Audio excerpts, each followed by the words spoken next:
ఇప్పుడు చికెన్ ముక్కలు, పసుపు, మిర్చి పౌడర్ వేసుకోవాలి. తరువాత పెరుగు వేసి ఇప్పుడు మనం కలుపుకోవాలి. వెప్పుదుగా అయ్యాక రైస్ ని పైన లేయర్ చేయాలి.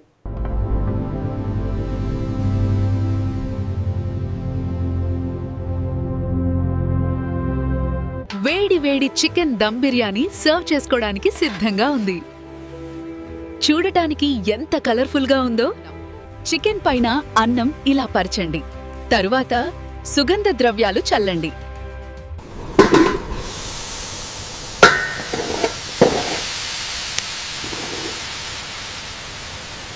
ఇప్పుడు మనం అన్నాన్ని ఇలా పరుచుకుంటున్నాం. కుంకుమ పువ్వు, పాలు, వేయించిన ఉల్లిపాయలు వేశాక దమ్ కోసం గట్టిగా మూత పెట్టాలి.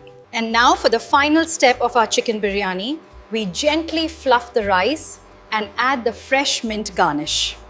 ఇప్పుడు మనం అన్నాన్ని ఇలా పరుచుకుంటున్నాం. కుంకుమ పువ్వు, పాలు, వేయించిన ఉల్లిపాయలు వేశాక దమ్ కోసం గట్టిగా మూత పెట్టాలి.